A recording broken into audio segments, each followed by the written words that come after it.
الحمد لله والصلاة والسلام على سيدنا محمد وعلى آله وأصحابه أجمعين. الحمد لله والصلاة والسلام على سيدنا محمد وعلى آله وأصحابه أجمعين. أما بعد فأعوذ بالله من الشيطان الرجيم. بسم الله الرحمن الرحيم. يا أيها الذين آمنوا اتقوا الله وكونوا مع الصادقين. صدق الله العظيم. اللهم صل على سيدنا محمد وعلى آل سيدنا محمد وبارك وسلم. اللهم صل على سيدنا محمد النبي الأمي وعلى آله وأصحابه وسلم. میرے معزز مسلمان بزرگوں، عزیز بھائیوں، رمضان کی مقدس گھڑیوں میں رات و دن اللہ تعالیٰ کا ایک پیغام ہم نے مسلمانوں کو بار بار سنایا، بتلایا، اور اللہ کی یہ بات تکرار سے عرض کی کہ زندگی کے لیے دین اسلام کتنا ضروری ہے. آپ زندگی کے کتنے ہی وسائل کیوں نہ اکٹھے کر لیں، اسباب جمع کر لیں، اور زندگی کے نقشے کتنے ہی بڑھیا کیوں نہ کر لیں، ان سب چیزوں سے آپ زندگی کا سامان تو اچھا کر سکتے ہیں اور زندگی کی چیزیں تو بڑھیا کر سکتے ہیں اور زندگی کے وسائل تو بڑھا سکتے ہیں، لیکن زندگی کی کوالٹی اچھی نہیں کر سکتے. بارہا ہم نے قرآن کی یہ سچائی اپنے مسلمان بھائیوں کو بتائی کہ پیسے اور فیکٹری اور کارخانے، ملازمت اور ڈگریاں، اس سے تمہارے گھروں کی چیزیں تو بڑھ سکتی ہیں اور تمہاری زندگی کا سامان تو بڑھ سکتا ہے، اور پچھلے 30-40 سالوں میں بڑھا بھی ہے. غریب کا سامان بھی بڑھا ہے اور امیر کی دولت میں بھی اضافہ ہوا ہے. ہر شخص کی زندگی میں ساز و سامان تو بڑھا ہے اس لیے کہ پیسہ جو بڑھا، لیکن سچی بات ہے زندگی کی کوالٹی گر گئی ہے.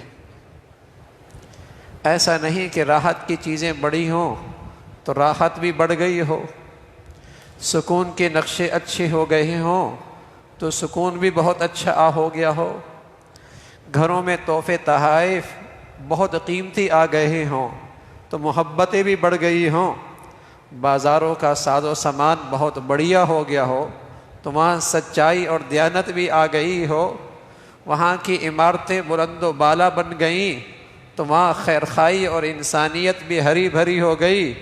ایسا بالکل نہیں ہوا، ایسا بالکل نہیں ہوا. پیسہ آیا، چیزیں ضرور بڑھی، زندگی کی کوالٹی گر گئی،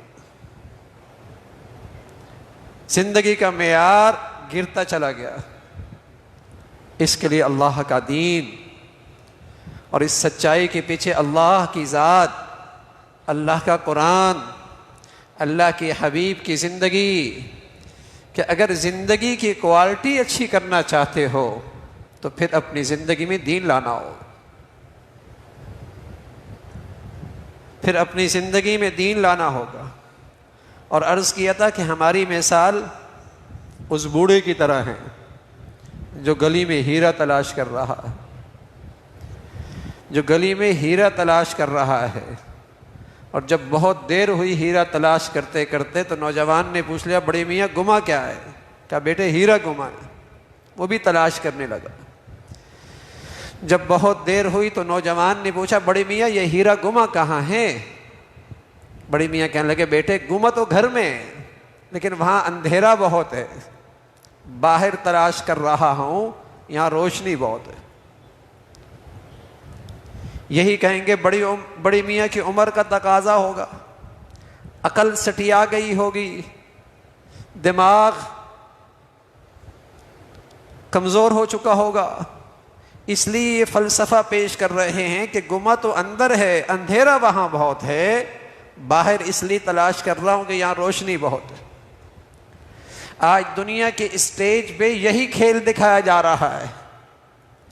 زندگی کا مزہ تو انسان کے اندر گم ہے، اور یہ نادان انسان اسے باہر کے نقشوں میں تلاش کر رہا ہے، کوئی نہیں ملنا، لیکن کیا کریں، جھانکتا ہے تو اندھیرا بہت ہے، باہر چمک دمک بہت ہے، اس کی تلاش میں دوڑ لگا رہا ہے، لیکن زندگی کے سکون اور مزے سے دور جا رہا۔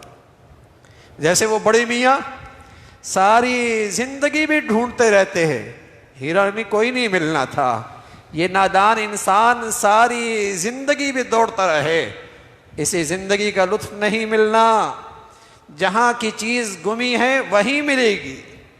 لیکن کیا کریں، بڑے میاں کے بارے میں تو ہم کہہ رہے تھے عقل سٹیا گئی ہوگی، عمر بڑی ہو گئی، دنیا ہمارے بارے میں کیا گئی؟ دنیا ہمارے بارے میں کہہ گئی ان کا علم غلط ہو گیا ہے، ان کی معلومات غلط ہو گئی ہیں، ان کا علم غلط ہو گیا ہے، ان کی معلومات غلط ہو گئی ہیں، ان کی معلومات کے سرچشمے غلط ہو گئے ہیں، ان کی معلومات کے ماخذ اور بنیادیں غلط ہو گئی ہیں، انہوں نے کبھی قرآن سے علم حاصل نہیں کیا، انہوں نے کبھی اپنی نبی کی زندگی سے رہنمائی نہیں لی، انہوں نے کبھی اسلام اور ہدایت کی روشنی سے اپنی زندگی کے مسائل حل نہیں کیے۔ ان نادانوں کا علم غلط ہو گیا، ان کے اس غلط علم نے انہیں یہ سبق پڑھایا، پیسہ بڑھیا، دولت بڑی، اسٹیٹس اچھا، آمدنی بڑھیا، روزگار بڑھیا، زندگی اچھی ہو جائے گی۔ اتنے کم عقل ہیں کہ آج یورپ جہاں ڈالر پاؤنڈ کی باتیں ہیں خودکشیوں پہ پہلے نمبر پر ہے، آج مغرب جہاں دولت کی ریل پیل ہے، ہر دوسری عورت کو طلاق ہے، اور بوڑھے ماں باپ کے لیے گھر میں جگہ نہیں، اولڈ ایج ہوم میں ہیں، اس لیے کہ بیٹے کے پاس پاؤنڈ نہیں ہے، ایسا نہیں کہ بیٹی کے پاس ڈالر نہیں ہے، ان بدقسمت لوگوں کے پاس وہ دل نہیں ہے جس دل میں ماں باپ کی عظمت اور محبت ہوا کرتی ہے، وہ دولت نہیں ہے۔ ہم اسی ریس پہ نکل کڑے ہوئے ہیں، اس لیے کہ ہمارا علم بھی غلط ہو گیا۔ تو میرے عزیزو، سارے رمضان میں ہم اہل ایمان کو ایک ہی بات بتاتے رہے، اگر زندگی کا لطف چاہیے اور زندگی کا سکون چاہیے اور زندگی کی کوالٹی اچھی کرنی ہے تو پھر زندگی میں دین بڑھیا لانا ہوگا۔ یہ اس زندگی کی 60-70 سالہ زندگی کا سرمایہ بھی ہے، اور جہاں ہمارے ابا اماں اور دادا پردادا اور خاندان کے کئی لوگ شفٹ ہو گئے، اس شفٹنگ کا سرمایہ بھی یہی ہے۔ اگر یہ سرمایہ ہاتھ نہ ہوا، وَالْمَلَائِكَةُ يَضْرِبُونَ وُجُوهَهُمْ وَأَدْبَارَهُمْ وَالْمَلَائِكَةُ يَضْرِبُونَ وُجُوهَهُمْ وَأَدْبَارَهُمْ، یہ دنیا سے جا رہے اور اللہ کے فرشتے ان کے چہرے اور پیٹھ پر ان کی پٹائی کر رہے ہیں۔ یہ اللہ کا پیغام ہے، اللہ کے کلام کا یہ پیغام ہے، اللہ کی رحمت اور شفقت کے وقت سے پہلے آگاہ کر دیا۔ وَالْمَلَائِكَةُ يَضْرِبُونَ وُجُوهَهُمْ وَأَدْبَارَهُمْ، ان کے چہرے اور پیٹھ پر ان کی پٹائی ہوگی۔ دوسرے لوگ اللہ تخافوا ولا تحزنوا وابشروا بالجنہ، کچھ لوگ جب یہاں 50-60 سالہ زندگی اور دنیا سے شفٹ ہو رہے ہوں گے، اللہ کے فرشتے ان کا استقبال کر رہے ہوں گے، اللہ کے فرشتے انہیں حوصلہ دے رہے ہوں گے، اللہ کے فرشتے ان کی ہمت بڑھا رہے ہوں گے اور انہیں خوشخبریاں دے رہے ہوں گے، اگلی زندگی اس سے بڑھیا، اگلی زندگی اس سے بڑھیا ہے، آگے کی نعمتیں دنیا کی نعمتوں سے 1000 لاکھوں گنا بڑھیا اور ان کا معیار شاندار ہے۔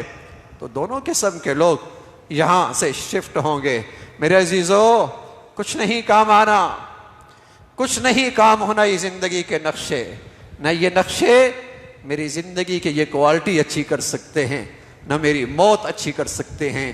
ہاں ایمان ہے، پھر دنیا بھی نعمت ہے، پھر مال بھی اللہ کی نعمت ہے، پھر صحت بھی اللہ کی نعمت ہے، پھر دولت بھی اللہ کی نعمت ہے، پھر معاشرے میں اچھی عزت بھی اللہ کی نعمت ہے۔ ورنہ میرے عزیزو، اللہ کی نافرمانی کے ساتھ اسٹیٹس اور اللہ کی نافرمانی کے ساتھ دنیا میں عزت تلاش کرنا اور اللہ کو ناراض کر کے دولت اور پیسہ اکٹھا کرنا، اپنی لیے موت اکٹھا کرنی ہے، اپنی لیے ہلاکت اکٹھی کرنی ہے۔ تو میرے عزیزو، ہم اپنے بچے اور بچیوں میں خوشیاں دیکھنا چاہتے ہیں اور اپنے گھروں میں سکون دیکھنا چاہتے ہیں، انہیں دین کی دولت سے محروم نہ ہونے دو، انہیں دین کے سرمایہ سے محروم نہ ہونے دو، کچھ نہیں بچے گا۔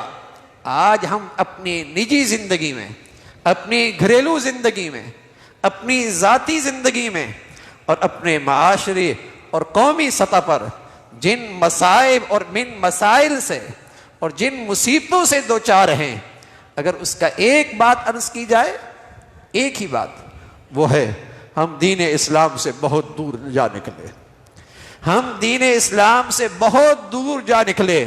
77 سال سے نہ اپنی قوم کو دینی شعور دیا، نہ قومی شعور دیا، اور آج اس کا عذاب نظر آ رہا، آج اس کی مصیبتیں نظر آ رہی ہیں، آج اس کے مسائل ہر آدمی سر کی آنکھوں سے دیکھ رہا ہے۔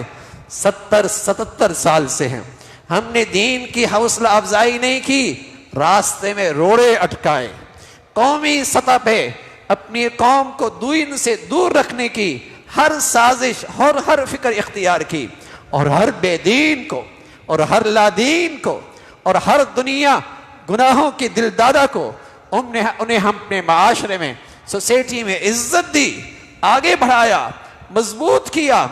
اپنی اس نسل کو 77 سال میں نہ دین کے قریب آنے دیا، نہ دین کا شعور دیا، نہ قومی شعور دیا، اور جنہوں نے اس قوم کو تقسیم کیا، نفرتوں میں ڈالا، بے حیا اور بدکار بنایا، اور یانیت پھیلائی، حرام معاشرے کے اندر عام کیا، اسے ہمارے معاشرے میں عزت اور سوسائٹی ملی، آج اس کی تپش محسوس ہو رہی، ہر گھر میں، ہر خاندان میں، قومی سطح پہ آج اس کی ہلاکتیں سامنے ہیں۔ اسلام عدل کا نام ہے، اسلام عدل کا نام ہے۔ اگر پورے اسلام کی تعبیر ایک لفظ میں کی جائے، اسلام نام ہے عدل کا۔ ہر شخص کے حقوق کا تحفظ عدل میں ہے، اسلام کے عدل میں ہے۔ عورت کا بھی، مرد کا بھی، غریب کا بھی، ہر معاشرے اور سوسائٹی کے ہر فرد کے حقوق کا علمبردار اسلام ہے۔ وطنیت نہیں، قومیت نہیں، لسانیت نہیں، زبان کی بنیاد پر نہیں، گروہ بندیاں نہیں، اس سے حقوق نہیں ملا کرتے، اس سے نفرتیں عام ہوتی ہیں، اس سے مسلمانوں میں تقسیم ہوتی ہے، اس سے معاشرے اور سوسائٹی کے اندر تخریب کاری ہوتی ہے۔ حقوق اسلام دیتا، اسلام ہر ایک کے حقوق کا تحفظ کرتا ہے۔ ان اللہ یأمر بالعدل، ہم جمعے میں، ہر جمعے میں عمر ابن عبدالعزیز رحمۃ اللہ علیہ کے زمانے سے اہل خطبہ سے کو یہ کہا گیا کہ ہر جمعے میں منبر پر یہ آیت پڑھا کرو اپنے خطبے میں، ان اللہ یأمر بالعدل، اللہ تعالیٰ تمہیں انصاف کی بات کرتا ہے، انصاف کی تلقین کرتا ہے، تمہیں انصاف کا حکم ہر جمعے میں۔ اس لیے کہ پورا اسلام اگر ایک لفظ میں اس کی تعبیر کریں تو اسلام نام ہی عدل کا ہے۔ اللہ کے حق میں انصاف، مخلوق کے حق میں انصاف، اللہ کے حق میں انصاف، مخلوق کے حق میں انصاف۔ کائنات کے سب سے بڑے انسان اور عدل کے علمبردار، جس ذات نے اس دنیا میں عدل و انصاف کا ایسا نظام بنایا کہ زمین و آسمان نے ایسی خوبصورت زندگی اس زمین پر نہیں دیکھی، محمد رسول اللہ صلی اللہ علیہ وسلم جب دنیا سے جانے لگے، حضرت عائشہ رضی اللہ تعالیٰ عنہ فرمانے لگیں، میری خوش نصیبی، میری خوش قسمتی، میری سعادت، حضور علیہ الصلوۃ والسلام دنیا سے جا رہے، لیکن میری گود میں آرام فرما رہا ہے. آپ کا سر میری گود میں ہے. اور میری خوش نصیبی ہے کہ جو چیز آپ کے منہ میں اور آپ کے پیٹ میں سب سے آخر میں گئی وہ میرا لعاب تھا. وہ میرا لعاب تھا. میں نے مسواک چبائی. اللہ کے نبی نے چاہت تھی کہ مسواک مل جائے. میں نے چبائی تو اللہ کے نبی صلی اللہ علیہ وسلم نے اسے اپنے منہ میں رکھی. سب سے آخری خوراک اور آخری چیز جو آپ کے منہ اور پیٹ میں گئی وہ میرا لعاب تھا. اور میری خوش نصیبی کہ آپ میرے گود میں آپ کا سر رکھا ہوا تھا اور میں آپ کے لب ہل رہے تھے. آپ کے لب ہل رہے تھے. میں نے کان قریب کیے, محسوس کرنا چاہا آپ کیا فرما رہے ہیں اس آخری گھڑی میں. اب امت کو اس آخری موقع پہ کیا پیغام دینا چاہ رہے ہیں. تو لب ہل رہے تھے, پوری طور پہ آواز بھی نہیں تھی. میں نے جب کان قریب کیے تو آپ علیہ الصلوۃ والسلام نے فرمایا الصلاۃ الصلاۃ وما ملکت ایمانکم, الصلاۃ الصلاۃ وما ملکت ایمانکم. گویا کہ آپ کی پوری عدل و انصاف کی زندگی کا خلاصہ, آپ کی پوری اسلامی زندگی کا خلاصہ, گویا کہ ساری زندگی جس کی آپ نے تبلیغ اور آپ نے جس کی دعوت چلائی اس کا خلاصہ جاتے جاتے اپنی امت کو دے رہے اور فرما رہے الصلاۃ الصلاۃ وما ملکت ایمانکم, الصلاۃ الصلاۃ وما ملکت ایمانکم. نماز نماز نماز کا اہتمام, نماز کا اہتمام یہ اللہ کے حقوق میں سب سے بڑا حق ہے. مسلمان کے بعد, ایمان کے بعد اللہ کے حقوق میں سب سے بڑا حق ہے الصلاۃ الصلاۃ وما ملکت ایمانکم. اور مخلوق کے حق میں, مخلوق کے حق میں فرمایا جو کمزور طبقہ ہے, جو تمہارے ماتحت ہے, جو کمزور طبقہ ہے اس کے حق میں بھی خیانت نہ کرنا, اس کے حق میں بھی کوتاہی نہ کرنا, اس کے معاملے میں بھی ناانصافی نہ کرنا. طاقتور تو لے لیا کرتا ہے, زور آور تو لے لیا کرتا ہے, جس کے تعلقات ہیں وہ اپنے حق لے لیا کرتا ہے. مخلوق کے حق میں جو کمزور طبقہ ہے, جو تمہارے ماتحت ہے, جس کے پاس وسائل نہیں اپنے حق لینے کے, اس کے معاملے میں اللہ سے ڈرنا, اللہ سے ڈرنا. بٹھا دو بھائی اس کو یار, بٹھا دو اس کو. تو دونوں چیزیں ہیں, نماز نماز نماز. اللہ کے حق میں سب سے بڑا حق نماز کا اہتمام, اور مخلوق میں عدل کرنا, انصاف کرنا, کسی کا حق ضائع نہ ہونے دینا.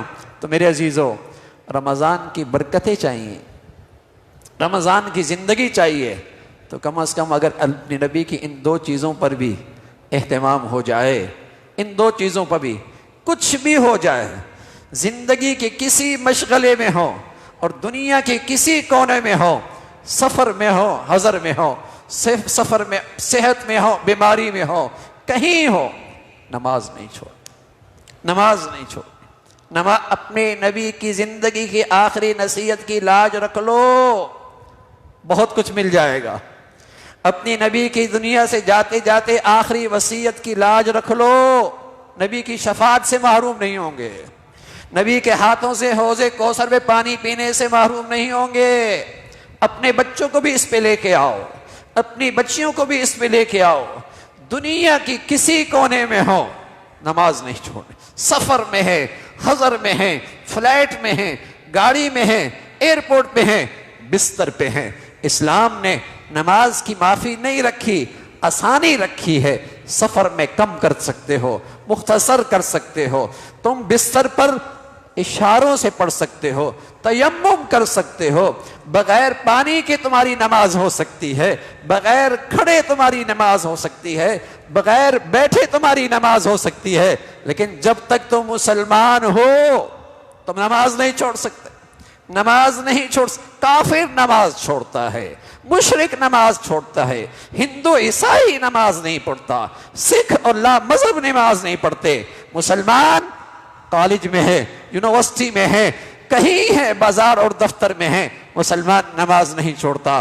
دوسری چیز آپ نے دنیا سے جاتے ہوئے فرمائی، اللہ کے بندوں کے حقوق نہ ضائع کرنا، اللہ کے مخلوق کے ساتھ ناانصافی نہ کرنا، تمہاری ذات سے کسی کے ساتھ ظلم نہ ہو، نہ مالی، نہ جسمانی، نہ زبانی، تمہاری ذات سے کسی کے ساتھ زیادتی نہ ہو، نہ مالی لحاظ سے، نہ جسمانی لحاظ سے، نہ زبانی لحاظ سے، کسی سے کچھ زیادتی نہ ہو، انصاف کی زندگی لے کے آؤ۔